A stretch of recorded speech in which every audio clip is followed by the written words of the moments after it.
This week I'm driving the 2023 Kia Sportage.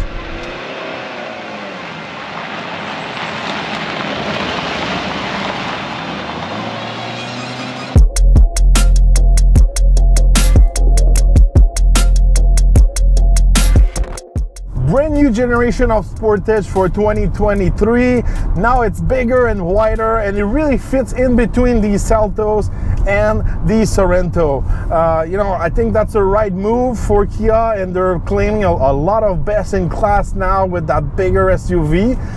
Big changes for 2023. We've got some major update inside and out. So today we'll go a little deeper about this new Sportage. Under the hood of the Sportage, we can find a 4-cylinder 2.5 liter, good for 187 horsepower and 178 foot-pounds of torque.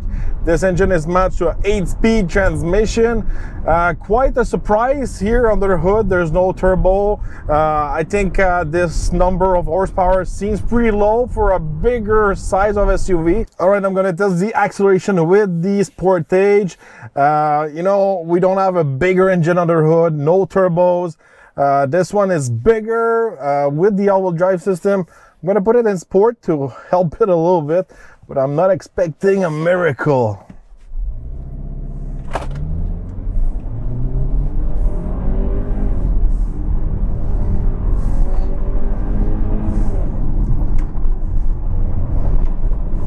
There you go.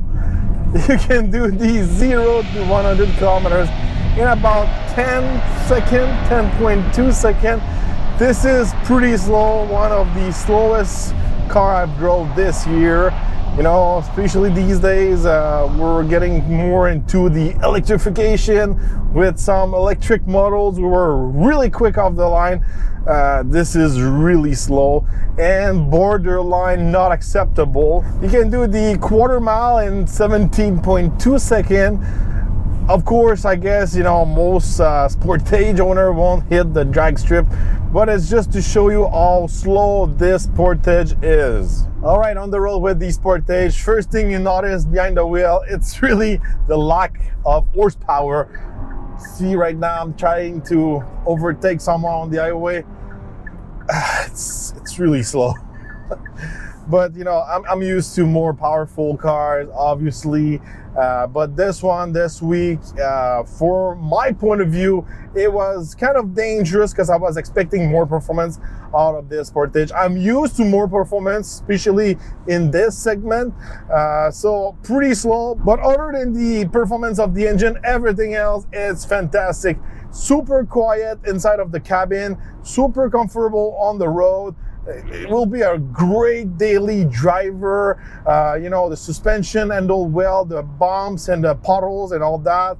Obviously, when you try to push it down the curve, the handling is not that great. This week, when I push it down my test curve, it was not handling really well. A lot of body roll.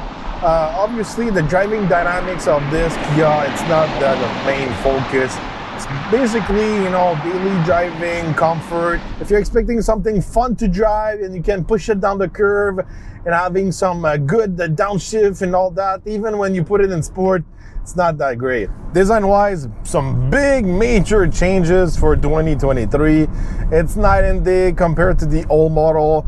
I think it's a really nice improvement, and it's different from everything else on the market.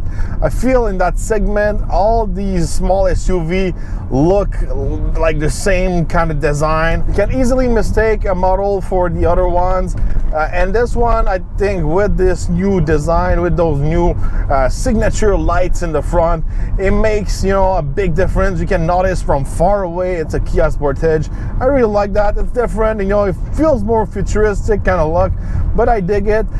Different bumper for this model I'm driving this week. This one's an X-Line. So if you compare it to a base model, a different kind of styling in the front, different kind of headlights and fog lights also. As you can see, this Kia Sportage, it's way bigger than they used to be. It's a 7 inches, a little bit more than 7 inches longer. So it's bigger, wider. You can really notice on the side and in the back of this Sportage, it's a bigger SUV. I think the design looks great, either in the front or in the back. Nice looking SUV, and like I said, it's night and day from the older model, and also it's different from the other one, so that's a thumbs up for me. Stepping inside of this Sportage, it's a major improvement compared to the older generation, and even if you compare it with the competition, I really like those dual screen, 12.3 inches each one, your main screen and also your cluster in front of you. It looks like a big curved screen. I really like that. I think it looks really upscale, kind of like inspired from the a Cadillac Escalade without having the the price of a full screen. We've got that control panel borrowed from the Kia EV6. This one you have to get used to it, but it looks really clean. You have a switch to switch it from the climate control to all the entertainment stuff. Once you're used to it, it works really well, but it's not for everyone. This is really, techie stuff you can find inside of an electric car, but we can find it in a normal SUV. I really like that. Overall, nice comfort inside. These seats looks kind of gray, but they are kind of like light green. They are comfortable. They are leather seats. I really like those seats. They were really comfortable, even if I'm big and tall. Plenty of space on that side. Stepping in the back, it's the best in class leg room now for this SUV class. Same thing for the cargo space, best in class once again. Yes, this Sportage, it's bigger than it used to be, but you've got way much more comfort, more space where it really counts. So if we're looking at the screen, pretty much the same screen and system we can find in most new Kia these days. Works really well, pretty simple. We've got a bunch of cameras in the back and the front, 360 camera. So even if this Sportage is bigger than before, it might be easier than before to park with all those feature. We've got heated and cool seats, also heated steering wheel, and all these features you can press a button. They're not on the screen. I really like that. I've got a nice place to recharge my phone wirelessly. Unfortunately, there's no Apple CarPlay and Android Auto without a cable. It's only with a cable. When you're inside of these new Kias, you have all those options, all those features, but this is something I'm expecting to find inside of a Kia. And the competition like the Chevrolet or the GMC Terrain, they offer that technology, so that's something really missing tech-wise inside of this Sportage. On the fuel economy side, this week I was averaging around 9.5 liters per 100 kilometers. Obviously, this one's an all-wheel drive system. It's going to take a little bit more fuel than the front-wheel drive model. Not that great, I could say, for the performance. For the size of this SUV, it's okay, but we're lacking so much horsepower on their hood. At least having a good fuel economy, it's expected. I would probably sacrifice a little bit of fuel economy to have a turbo engine on their hood, to have more pickup, more horsepower, more performance, more joy to drive. Maybe a 0.5 liter per 100 kilometers, or maybe a liter per 100 kilometers, for at least having maybe 40 to 50 horsepower more. Price-wise, the Kia Sportage start at $31,009 Canadian. And the model I'm driving this week, it's an X-Line Limited all-wheel drive. It's good for $43,245. Good value for what you get. The style, the cool interior, all the options and all that. The comfort, it's quiet on the road, but still kind of lacking some horsepower under the hood. It's still a good value for the price. I think those Kia products are really competitive, and you get something really different and more, modern than the competition. Overall, I think the Kia Sportage, it's a true contender to be #1 in its class.